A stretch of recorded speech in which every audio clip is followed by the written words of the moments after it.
ഒരു പ്രശ്നമുണ്ട്. എന്താണ്? ഞാൻ വാട്സാപ്പിൽ നിനക്കൊരു വീഡിയോ അയച്ചിട്ടുണ്ട്. നമ്മുടെ ഗ്രൂപ്പിൽ വന്നതാ, നീ നോക്കേ. സോഷ്യൽ മീഡിയയിൽ ഒരു വൈറൽ പേഴ്സണായ എന്റെ കാസറ്റ് എന്ന അക്കൗണ്ടിൽ നിന്നാണ് ഒരു വെളിപ്പെടുത്തൽ ഉണ്ടായിരിക്കുന്നത്. ഇത് വെറും ആരോപണമല്ല, പെൺകുട്ടി പരാതി നൽകിയിരിക്കുകയാണ്. പരാതി വന്നിരിക്കുന്നത് ആന്റണി വർഗീസ് പെപ്പയുടെ പേരിലാണ്. അപ്പോൾ അദ്ദേഹത്തിനെതിരെയും അങ്ങനെ ആ വൻമരവും വീഴുകയാണ്.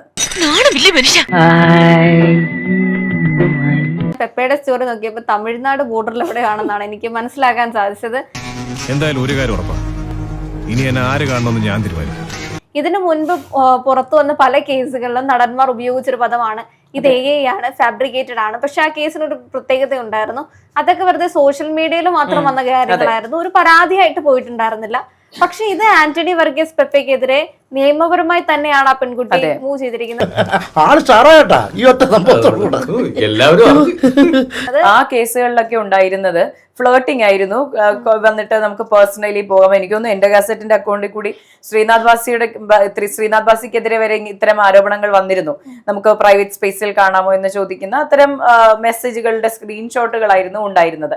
പക്ഷെ ഈ കേസിൽ വരികയാണെങ്കിൽ പരാതിയിൽ ഉന്നയിച്ചിരിക്കുന്നത് റേപ്പാണ്. ബേസിക് ആയിട്ട് കൾച്ചറുള്ള ഒരു മനുഷ്യൻ ആളറിഞ്ഞാലും ആളറിഞ്ഞില്ലെങ്കിലും മര്യാദ വിട്ട് പെരുമാറില്ല. മാനിപ്പുലേഷൻ, ചീറ്റിംഗ്, റേപ്പ് ഒക്കെയാണ് ഉന്നയിച്ചിരിക്കുന്നത്. അതിന്റെ സ്ക്രീൻഷോട്ട് സഹിതമാണ് ഈ ഹക്കീം എന്ന് പറയുന്ന വ്യക്തി ഷെയർ ചെയ്തിരിക്കുന്നത്. എന്തിനാ ഇപ്പൊ ഇങ്ങനെയൊക്കെ പറയണേ? പുള്ളി പറയുന്ന അനുസരിച്ചാണെങ്കിൽ 10 വയസ്സോളം ഇളപ്പമുള്ള ഇതൊരു കുട്ടിയാണ് ആന്റണി വർഗീസ് പെപ്പെ പ്രണയം നടിച്ച് ഈ പറയുന്ന രീതിയിൽ മാനിപ്പുലേറ്റ് ചെയ്ത് ഇത്തരത്തിൽ റേപ്പ് ചെയ്യുന്നത്. യൂറോപ്യൻ രാജ്യങ്ങളിലൊക്കെ നിസ്സാര സംഭവം. അതിനകത്തിൽ ആ സ്ക്രീൻഷോട്ടിനകത്തിൽ പുള്ളി ആ പെൺകുട്ടിയോട് സല്ലപിക്കുന്ന രീതികളൊക്കെ കാണുന്ന സമയത്ത് നമുക്ക് അയാളുടെ ഭാര്യയോടാണ് വളരെയധികം വിഷമം തോന്നുന്നത്. സ്വന്തം ഭാര്യയെ വഞ്ചിക്കാത്ത ഏതെങ്കിലും ഒരു ഭർത്താവ് കേരളത്തിലുണ്ടോ?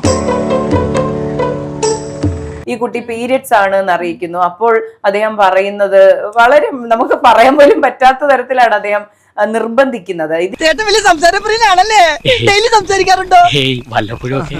ഇപ്പോൾ ഈ കുട്ടി കേസുമായി മുന്നോട്ട് പോവുകയാണെന്ന് പറയുമ്പോൾ നീ പൊക്കോ, ഞാൻ മാനേജ് ചെയ്തോളാം എന്ന് പറയുന്ന കോൺഫിഡൻസ് ഉണ്ടല്ലോ, അതാണ് നമ്മൾ പറയുന്ന ഈ അധികാരത്തിൽ ഇരുന്നു കൊണ്ടുള്ള മാനിപ്പുലേഷൻ. പക്ഷെ ഇതിൽ എത്രമാത്രം വാസ്തവമുണ്ട്, ആരാണ് ഇതിന് ഉത്തരവാദി എന്നൊക്കെ അറിഞ്ഞതിന് ശേഷം നമുക്ക് തീരുമാനമെടുക്കാം. കനകം മൂലം കാമിനി മൂലം തടിയും കേടായി ഭാവിയും വടിയായി